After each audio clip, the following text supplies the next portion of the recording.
Hello ನಮಸ್ತೆ ಮಲೆನಾಡು ಹುಡುಗಿ ಬಿಂದು ಯೂಟ್ಯೂಬ್ ಚಾನಲ್ಗೆ ನಿಮ್ಮೆಲ್ಲರಿಗೂ ಸ್ವಾಗತ ಸುಸ್ವಾಗತ. ತುಂಬಾ ಜನ ರಿಕ್ವೆಸ್ಟ್ ಮಾಡ್ತಾ ಇದ್ರಲ್ಲ ಡೇರೆ ಮೇಳ ಯಾವಾಗ ತಿರ್ಸಿಲಿ ಹೇಳಿ ಹೇಳಿ ಅನ್ಕೊಂಡು ನೀವೆಲ್ಲ ಕೇಳ್ತಾ ಇದ್ದ ಡೇರೆ ಮೇಳ ನಾಳೆ ಅಂದ್ರೆ ಡೇಟ್ ನ ಕೂಡ ಮೆನ್ಷನ್ ಮಾಡ್ಬಿಡ್ತೀನಿ. 25/7/2026 ಮತ್ತೆ 26/7/2026 ವರೆಗೆ ನಡೀತಾ ಇದೆ, ಶನಿವಾರ ಭಾನುವಾರ. ಈ ಡೇರೆ ಮೇಳ ನಡೀತಾ ಇರೋದು APMC ಹತ್ರ TRC ಹೊಸ ಗೋದಾಮು ಅನ್ನೋ ಸ್ಥಳದಲ್ಲಿ ಈ ಡೇರೆ ಮೇಳ ನಡೀತಾ ಇದೆ. ಎಲ್ರು ಕೂಡ ಬೇಗ ಬೇಗ ಬಂದು ನಿಮಗ್ ಬೇಕಾಗಿರುವಂತ ಡೇರೆ ಗಿಡಗಳಾಗಿರ್ಬೋದು, ಕೆಲವೊಂದಿಷ್ಟು ಅಲಂಕಾರಿಕ ಗಿಡಗಳಾಗಿರ್ಬೋದು ಇಲ್ಲಿ ಸಿಗತ್ತೆ, ತಗೊಂಡ್ ಹೋಗ್ಬೋದು. ಇವತ್ತಿನ ವಿಡಿಯೋ ಏನು ಅಂದ್ರೆ ಡೇರೆ ಗಿಡಕ್ಕೆ ನಾವು ಸಗಣಿ ನೀರನ್ನ ಕೊಡೋದು. ಹೇಳಿದ್ದೆ, ನಾನು ತುಂಬಾ ಸಲ ಹೇಳ್ತೀನಿ ಸಗಣಿನ ನಾವು ಚೆನ್ನಾಗಿ ನೆನ್ಸಿಟ್ಟು ಆಮೇಲೆ ಬಳಸ್ಬೇಕು, ಫ್ರೆಶ್ ಆಗಿರುವಂತ ಸಗಣಿನ ಬಳಸಬಾರ್ದು ಅಂತೆಲ್ಲ ಹೇಳಿದೀನಿ. ಆದ್ರೂ ಕೂಡ ಮತ್ತೆ ಮತ್ತೆ ನನಗೆ ಕ್ವೆಶನ್ಸ್ ನ ಕೇಳ್ತಾನೆ ಇದೀರಾ, ಅದಕ್ಕೋಸ್ಕರ ವಿಡಿಯೋ ಮಾಡಿನೇ ತೋರ್ಸೋಣ ಅಂತ ಹೇಳ್ಕೊಂಡು ಈ ವಿಡಿಯೋನ ಹಾಕ್ತಾ ಇದ್ದೀನಿ. ನಾನಿಲ್ಲಿ ಸ್ವಲ್ಪ ಸಗಣಿನ ತಂದು ನೀರ್ನಲ್ಲಿ ನೆನ್ಸಿಟ್ಟಿದ್ದೆ. ಸುಮಾರು 4ರಿಂದ 6 ದಿನನಾದ್ರೂ ನೆನ್ಸಿಡ್ಬೇಕಾಗುತ್ತೆ. ಇದನ್ನ ಫ್ರೆಶ್ ಆಗಿ ನಾವು ಬಳಸಲೇಬಾರ್ದು. ಫ್ರೆಶ್ ಆಗಿ ಬೆಳೆಸಿದ್ರೆ ಏನಾಗುತ್ತೆ ಅಂದ್ರೆ ಅದ್ರಲ್ಲಿರುವಂತ ಗ್ಯಾಸ್ ಎಲ್ಲ ಹೋಗ್ಬಿಟ್ಟು ಗಿಡಗಳಿಗೆ ಸೇರಿ ಗಿಡಗಳು ಹಾಳಾಗುವಂತ ಚಾನ್ಸಸ್ ಇರುತ್ತೆ. ಅದಕ್ಕೋಸ್ಕರ ಸಗಣಿನ ನಾವು 4 ದಿನನಾದ್ರೂ ಮ್ಯಾಕ್ಸಿಮಮ್ ಇದನ್ನ ನೆನ್ಸಿಡ್ಬೇಕಾಗತ್ತೆ. ಇವಾಗ ನೆನ್ಸಿರುವಂತ ಸಗಣಿನ ನಾನು ಚೆನ್ನಾಗಿ ಒಂದ್ಸಲ ಕೋಲ್ನಲ್ಲಿ ಮಿಕ್ಸ್ ಮಾಡ್ಕೊಂಡ್ಬಿಟ್ಟು ಸ್ವಲ್ಪ ಇನ್ನು ತೆಳ್ಳಗ್ ಮಾಡ್ಕೊಂಡು ಗಿಡಕ್ಕೆ ಕೊಡ್ತಾ ಇದ್ದೀನಿ. ಈ ಸಗಣಿ ನೀರು ಕೊಡ್ಬೇಕಾದ್ರೆ ಸ್ವಲ್ಪ ಮಳೆ ಕಮ್ಮಿ ಇರೋ ಟೈಮ್ ನಲ್ಲಿ ತೆಳ್ಳಗಿರುವಂತ ನೀರನ್ನ ಕೊಟ್ರೆ ಒಳ್ಳೇದು. ತುಂಬಾ ದಪ್ಪನೂ ಕೂಡ ಕೊಡ್ಬೇಡಿ, ಹಾಗೆ ತುಂಬಾ ತೆಳ್ಳಗ್ ಮಾಡಿ ಕೂಡ ಕೊಡ್ಬೇಡಿ. ಕನ್ಸಿಸ್ಟೆನ್ಸಿನ ನಾನು ತೋರ್ಸ್ಕೊಡ್ತೀನಿ, ಆ ಕನ್ಸಿಸ್ಟೆನ್ಸಿನಲ್ಲಿ ನೀವು ಕೊಟ್ರೆ ಸಾಕಾಗತ್ತೆ. ನಾನಿಲ್ಲಿ ಈ ಸಗಣಿ ನೀರನ್ನೆಲ್ಲ ಕೊಡ್ಬೇಕಾದ್ರೆ ಇಷ್ಟೇ ಲೀಟ್ರು ಅಷ್ಟೇ ಲೀಟ್ರು ಅನ್ನೋದನ್ನ ಮೆಜರ್ಮೆಂಟ್ ಮಾಡೋದಿಲ್ಲ. ಅಂದಾಜಿನ ಮೇಲೆ ನಾನು ಇಲ್ಲಿ ಈ ಸಗಣಿ ನೀರನ್ನ ಕೊಡ್ತೀನಿ. ಇವಾಗ ಒಂದ್ ಸ್ವಲ್ಪ ಸಗಣಿ ನೀರನ್ನ ತಗೊಂಡು ಎಕ್ಸ್ಟ್ರಾ ಒಂದು ದೊಡ್ಡ ಬಕೀಟಿಗೆ ಹಾಕೊಳ್ತಾ ಇದೀನಿ. ಇದ್ರಲ್ಲಿ ಗಟ್ಟಿ ಗಟ್ಟಿ ಸಗಣಿಗಳೆಲ್ಲ ಇರುತ್ತಲ್ಲ, ನೆಂದು ಮೆತ್ತಗಾಗಿರುತ್ತೆ ಕೆಲವೊಂದಿಷ್ಟು ಸಗಣಿಗಳು. ಆ ಸಗಣಿಗಳು ಕರ್ಗಿರೋದಿಲ್ಲ ಸರಿಯಾಗಿ, ಅದನ್ನ ಈ ರೀತಿ ಕೈನಲ್ಲಿ ಈ ರೀತಿಯಾಗಿ ನಾನು ಮಿಕ್ಸ್ ಮಾಡ್ಕೊಳ್ತಾ ಇದೀನಿ. ನಿಮಗೆ ಗಲೀಜ್ ಅನ್ಸಲ್ವಾ ಅಂತೆಲ್ಲ ಅನ್ಕೊಬಹುದು. ಖಂಡಿತವಾಗ್ಲೂ ನನಗೆ ಏನು ಗಲೀಜ್ ಏನು ಅನ್ಸೋದಿಲ್ಲ.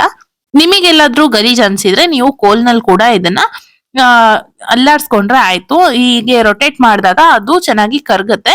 ನಾನು ಈ ರೀತಿಯಾಗಿ ಮತ್ತೆ ಅದ್ರ ಮೇಲ್ಗಡೆಯಿಂದ ಮತ್ತೆ ನೀರನ್ನ ಹಾಕೊಂಡು ಈ ರೀತಿಯಾಗಿ ತೆಳ್ಳಗೆ ಮಾಡ್ಕೊಳ್ತಾ ಇದ್ದೀನಿ. ನೋಡಿ, ನಾನು ಗಿಡಕ್ಕೆ ಕೊಡೋದಿಕ್ಕೆ ಇಷ್ಟು ತೆಳ್ಳಗೆ ನೀರನ್ನ ಮಾಡ್ಕೊಳ್ತಾ ಇದ್ದೀನಿ. ಇಷ್ಟು ಕನ್ಸಿಸ್ಟೆನ್ಸಿನಲ್ಲಿ ಇದ್ರೆ ಸಾಕು. ತೀರಾ ದಪ್ಪನೂ ಬೇಡ, ಹಾಗಂತ ತೀರಾ ತೆಳ್ಳಗೂ ಕೂಡ ಬೇಡ. ನಾನ್ ಹೇಳುವಂತ ಮಾಹಿತಿ ನಿಮಗೆ ಇಷ್ಟ ಆಗುತ್ತೋ ಇಲ್ಲ ಅನ್ನೋದು ನನಗೆ ಗೊತ್ತಿಲ್ಲ. ಆದ್ರೆ ನಿನ್ನೆ ಒಬ್ರು ಬಂದು ನಂಗೆ ಕಮೆಂಟ್ ಮಾಡಿದ್ರು, ತುಂಬಾ ಬೇಜಾರಾಯ್ತು. ಅವರು ನಾನು ಹೇಳುವಂತ ಟಿಪ್ಸ್ ನೆಲ್ಲ ಫಾಲೋ ಮಾಡ್ತಾರೋ ಇಲ್ಲೋ ಗೊತ್ತಿಲ್ಲ, ಒಟ್ಟು ಕಮೆಂಟ್ ಹಾಕ್ಬೇಕಂತ ಹಾಕ್ತಾರೋ ಅದು ಗೊತ್ತಿಲ್ಲ ನನಗೆ. ಫ್ರೆಂಡ್ಸ್, ನಿಮಗೆ ಏನ್ ಅನ್ಸುತ್ತೆ? ನೀವೇನಾದ್ರೂ ನಾನ್ ಹೇಳುವಂತ ಟಿಪ್ಸ್ ನ ಫಾಲೋ ಮಾಡ್ತೀರಾ? ಫಾಲೋ ಮಾಡಿದ್ರೆ ನಿಮಗೆ ಚೆನ್ನಾಗ್ ಅನ್ಸುತ್ತಾ? ಅಂದ್ರೆ ನಿಮ್ ಗಿಡದ ಬೆಳವಣಿಗೆ ಬೇರೆ ರೀತಿ ಚೆನ್ನಾಗಿ ಗ್ರೋತ್ ಆಗ್ತಾ ಇದೆ ಅಂತ ಎಲ್ಲ ಅನ್ಸುತ್ತಾ ಅಂತ ಪ್ಲೀಸ್ ಕಮೆಂಟ್ ನಲ್ಲಿ ತಿಳಿಸಿ ನನಗೆ. ಯಾಕಂದ್ರೆ ನಿನ್ನೆ ಒಂದು ಕಮೆಂಟ್ ಬಂದಿತ್ತು, ತುಂಬಾ ಅಂದ್ರೆ ತುಂಬಾ ಬೇಜಾರಾಯ್ತು ನನಗೆ. ಅವ್ರು ಏನಂತ ಕಮೆಂಟ್ ಮಾಡಿದ್ದಾರೆ ಅಂದ್ರೆ, ನಾನು ಹೇಳೋ ಮಾಹಿತಿ ಎಲ್ಲ ಡೋಂಗಿ ಅಂತೆ. ಅವರು ಸರಿಯಾಗಿ ವಿಡಿಯೋಸ್ ನ ನೋಡ್ತಾರೋ ಇಲ್ಲೋ ಅದು ಗೊತ್ತಿಲ್ಲ ನನಗೆ. ನಿಮಗೆ ಏನ್ ಅನ್ಸುತ್ತೆ? ಇಷ್ಟು ಸಮಯದಿಂದ ನನಗೆ ಸಬ್ಸ್ಕ್ರೈಬ್ ಮಾಡ್ಕೊಂಡು ವಿಡಿಯೋಸ್ ನ ನೀವು ಸಪೋರ್ಟ್ ಮಾಡ್ತಾ ಬಂದಿದ್ದೀರಾ. ನನಗೆ ಖುಷಿ ಆಗತ್ತೆ ನೀವು ಸಪೋರ್ಟ್ ಮಾಡೋದ್ ನೋಡಿದ್ರೆ. ಆದ್ರೆ ಈ ತರ ಒಂದೊಂದು ಕೆಟ್ಟ ಕೆಟ್ಟ ಕಮೆಂಟ್ಸ್ ಬರ್ತದಲ್ಲ, ಅವಾಗ ಸಖತ್ ಬೇಜಾರಾಗತ್ ನನಗೆ. ಇದುವರೆಗೂ ಯಾವುದೇ ರೀತಿಯಾಗಿ ಕಂಪ್ಲೇಂಟ್ಸ್ ಇರ್ಲಿಲ್ಲ ಅಥವಾ ಕೆಟ್ಟ ಕಮೆಂಟ್ಸ್ ಇರ್ಲಿಲ್ಲ. ಈ ರೀತಿ ಕೆಟ್ಟದಾಗಿ ಕಮೆಂಟ್ ಬಂದಿದೆ ಅನ್ನೋದು ನನಗೆ ಬೇಜಾರಿಲ್ಲ. ಆದ್ರೆ ನಾವು ಸರಿಯಾದ ಮಾಹಿತಿನ ಕೊಟ್ಟಾಗ, ಅಂದ್ರೆ ನಮ್ ಗಿಡದ ಮೇಲೆ ನಾವು ಪ್ರಯತ್ನ ಪಟ್ಟು ಅದ್ರದ್ದು ಪರಿಣಾಮ ಏನಾಗುತ್ತೆ ಅನ್ನೋದ್ರ ಬಗ್ಗೆ ನಾವು ತಿಳ್ಕೊಂಡು ಆಮೇಲೆ ನಿಮ್ ಜೊತೆ ವಿಡಿಯೋನ ಶೇರ್ ಮಾಡಿದಾಗ ನಾವ್ ಹೇಳಿರೋದು ನಮಗೆ ಸರಿ ಅಂತಾನೆ ಅನ್ಸುತ್ತೆ. ಯಾಕಂದ್ರೆ ನಾವು ಪ್ರಯತ್ನ ಪಟ್ಟಾಗ ನಮ್ ಗಿಡದಲ್ಲಿ ಅದು ಸರಿಯಾದ ರಿಸಲ್ಟ್ ಅನ್ನ ಕೊಟ್ಟಿರುತ್ತೆ. ಆದ್ರೆ ಅವರು ಯಾವ ರೀತಿಯಾಗಿ ಪ್ರಯತ್ನ ಪಟ್ಟಿದಾರೋ ಪಟ್ಟಿಲ್ವೋ ಗೊತ್ತಿಲ್ಲ, ಬಂದ್ಕೊಂಡ್ ಕಮೆಂಟ್ ಮಾಡೋದೊಂದೇ ನೋಡ್ಬಾರ್ದು. ಇರ್ಲಿ ಬಿಡಿ, ಏನ್ ಮಾಡಕ್ಕಾಗತ್ತೆ, ಅವ್ರವ್ರ ಮೈಂಡ್ ಸೆಟ್ ಅದು. ಇವಾಗ ಬನ್ನಿ, ನಾವು ನಮ್ಮ ಗಿಡಗಳಿಗೆ ನಾನು ಇಲ್ಲಿ ಸಗಣಿ ನೀರನ್ನ ಕೊಡೋದನ್ನ ತೋರಿಸ್ತಾ ಇದ್ದೆ ಅಲ್ವಾ. ಈ ಸಗಣಿ ನೀರನ್ನ ಕೊಡೋದ್ರಿಂದ ಏನೆಲ್ಲ ಬೆನಿಫಿಟ್ ಇದೆ ಅಂದ್ರೆ, ಕಾಂಡಗಳು ಬಲಿಷ್ಠ ಆಗುತ್ತೆ, ಹೆಚ್ಚಿಗೆ ಹಿಳ್ಗಳು ಬರೋದಕ್ಕೆ ಸಹಾಯ ಆಗುತ್ತೆ. ಅಷ್ಟೇ ಅಲ್ಲ, ನಮ್ ಗಿಡದಲ್ಲಿ ರಾಶಿ ರಾಶಿ ಹೂಗಳನ್ನು ಕೂಡ ನಾವು ಪಡಿಬಹುದು. ನಾವು ಯಾವಾಗೆಲ್ಲ ಪಿಂಚಿಂಗ್ ಮಾಡ್ತೀವಿ ನೋಡಿ, ಆ ಟೈಮ್ ನಲ್ಲಿ ಏನಾದ್ರೂ ಗೊಬ್ಬರ ಕೊಡ್ಬೇಕು ಅನ್ಸಿದಾಗ ಈ ಸಗಣಿ ನೀರನ್ನ ರೆಡಿ ಮಾಡಿ ಇಟ್ಕೊಂಡ್ರೆ ನಾವು ಯಾವಾಗ್ಲೂ ಈ ಸಗಣಿ ನೀರನ್ನ ಕೊಡ್ಬೋದು. ಮ್ಯಾಕ್ಸಿಮಮ್ ಒಂದು 15 ದಿನಕ್ಕೆ, ಇಲ್ಲ ಅಂದ್ರೆ ಒಂದ್ ವಾರಕ್ಕೊಂದ್ಸಲನಾದ್ರೂ ಕೊಡ್ಬೇಕಾಗತ್ತೆ. ಈ ಸಲ ಚೆನ್ನಾಗಿ ಮಳೆ ಇಲ್ಲ, ಅದಕ್ಕೋಸ್ಕರ ಡೇರೆ ಗಿಡಗಳು ಅಷ್ಟೊಂದೇನು ಚೆನ್ನಾಗಿಲ್ಲ, ಪರವಾಗಿಲ್ಲ, ಓಕೆ ನಲ್ಲಿ ಇದೆ ಗಿಡಗಳೆಲ್ಲ. ಈಗ ಮತ್ತೆ ಈ ಗಿಡಗಳನ್ನ ಸೈಜ್ ಎಲ್ಲ ನೋಡ್ಕೊಂಡು ಸ್ವಲ್ಪ ಸಗಣಿ ನೀರನ್ನ ಕೊಡ್ಬೇಕಾಗತ್ತೆ. ಒಂದು ಗಿಡದಂತೂ ಗ್ರೋತ್ ತುಂಬಾ ಅಂದ್ರೆ ತುಂಬಾ ಲೋ ಇದೆ. ಎಷ್ಟೇ ಗೊಬ್ಬರ ಹಾಕಿದ್ರು ಸರಿಯಾಗಿ ಬೆಳಿತಾನೆ ಇಲ್ಲ ಅದು. ಕೆಲವೊಮ್ಮೆ ಕೆಲವೊಂದು ಗಿಡಗಳು ಈ ರೀತಿ ಆಗೋದು ಸಹಜನೇ ಅಂತ ಹೇಳ್ಬಹುದು. ಎಷ್ಟು ಗೊಬ್ಬರ ಕೊಟ್ರು ಕೂಡ ಅದು ಸರಿಯಾಗಿ ಗೊಬ್ಬರದಲ್ಲಿ ಹೀರ್ಕೊಳ್ಳೋದಿಲ್ವೋ ಏನೋ ಗೊತ್ತಿಲ್ಲ. ಯಾಕೆ ಆ ರೀತಿ ಪ್ರಾಬ್ಲಮ್ ಆಗ್ತಾ ಇದೆ ಅನ್ನೋದೇ ಗೊತ್ತಾಗ್ತಾ ಇಲ್ಲ ನನಗೆ.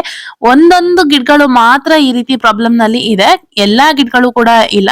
ಕೆಲವೊಂದಿಷ್ಟು ಗಿಡಗಳು ಮಾತ್ರ ಆ ಪ್ರಾಬ್ಲಮ್ ನಲ್ಲಿದೆ. ಕೆಲವೊಂದಿಷ್ಟು ಗಡ್ಡೆಗಳು ಬರ್ಲಿಲ್ಲ ಅಂದಾಗ ಮತ್ತೆ ಗಿಡನ ತಗೊಂಡೋಗಿ ಹಾಕಿದಿದೆ, ಅಲ್ಲೂ ಕೂಡ ಸಣ್ಣ ಸಣ್ಣ ಗಿಡಗಳು ಕೂಡ ಇದೆ. ಇದ್ ನೋಡಿ, ತುಂಬಾ ಜನ ಕೇಳ್ತಿರಲ್ಲ ದೊಡ್ಡ ಗೆಡ್ಡೆ ಕೊಡಿ, ನಂಗೆ ದೊಡ್ಡ ಗೆಡ್ಡೆ ಕೊಡಿ ಅಂತ ಹೇಳ್ಕೊಂಡು ದೊಡ್ಡ ಗೆಡ್ಡೆನ ಹಾಕಿ ಅವಸ್ಥೆ ಏನಾಗಿದೆ ನೋಡಿ, ಇಲ್ಲಿ ಕೊಳ್ತೋಗ್ಬಿಟ್ಟಿದೆ ನೀರ್ ತಾಗಿ ತಾಗಿ ತಾಗಿ. ಹೌದಾ, ಅದಕ್ಕೆ ಹೇಳೋದು, ಚೆನ್ನಾಗಿರುವಂತ ಗಡ್ಡೆ ಆದ್ರೂ ಪರವಾಗಿಲ್ಲ, ಸಣ್ಣ ಗಡ್ಡೆ ಆದ್ರೂ ಪರವಾಗಿಲ್ಲ, ಗಡ್ಡೆ ಚೆನ್ನಾಗಿರೋದನ್ನ ನೋಡಿ ತಗೊಬೇಕಾಗತ್ತೆ. ನಾವು ಗಡ್ಡೆ ಸೈಜ್ ಮೇಲೆ ನಾವು ಇದನ್ನ ನೋಡ್ಬಾರ್ದು. ಅಂದ್ರೆ ಸೈಜ್ ದೊಡ್ಡಕ್ಕಿದೆ, ಚೆನ್ನಾಗಿ ಬೆಳೀತದೆ ಇದು ಅನ್ಕೊಳ್ಬಾರ್ದು ಯಾವಾಗ್ಲೂ.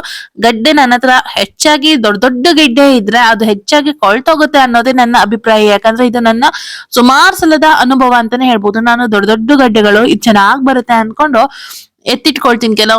ಕೆಲವೊಮ್ಮೆ ನಾನ್ ಚೆನ್ನಾಗ್ ಬರುತ್ತಲ್ಲ ಅನ್ಕೊಂಡು ನೆಟ್ ಹಾಕಿದಿದೆ, ಆ ಟೈಮ್ ನಲ್ಲಿ ಎಲ್ಲ ಕೊಳ್ತೋಗಿದ್ ಕೂಡ ಇದೆ.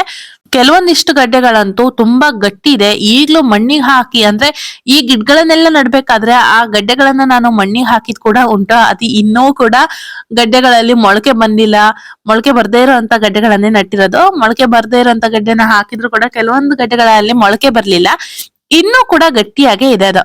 ಅದಕ್ಕೆ ಹೇಳೋದು, ಗಡ್ಡೆ ಸಣ್ಣಕ್ಕಾದ್ರೂ ಪರವಾಗಿಲ್ಲ, ಗಡ್ಡೆ ಚೆನ್ನಾಗಿರೋದು ಮೊಳಕೆ ಬಂದಿರೋ ಅಂತದನ್ನ ನೋಡಿ ತಗೊಳ್ಳಿ ಅಂತ. ಈ ಸಗಣಿ ನೀರ್ ಕೊಡೋದು ಹೇಗೆ ಅಂತ ನಿಮಗೆ ಗೊತ್ತಾಯ್ತಲ್ಲ, ಸ್ವಲ್ಪ ಸ್ವಲ್ಪ ಮಾಹಿತಿ ಕೊಟ್ಟಿದೀನಿ. ಯಾವಾಗ್ಲೂ ಕೂಡ ಈ ಸಗಣಿ ನೀರಿನ ಬಗ್ಗೆನೇ ತಿಳಿಸ್ತಾ ಇದ್ರೆ ನಿಮ್ಗೂ ಕೂಡ ಬೇಜಾರ್ ಬರುತ್ತೆ, ನಂಗೂ ಕೂಡ ಬೇಜಾರ್ ಬರುತ್ತೆ.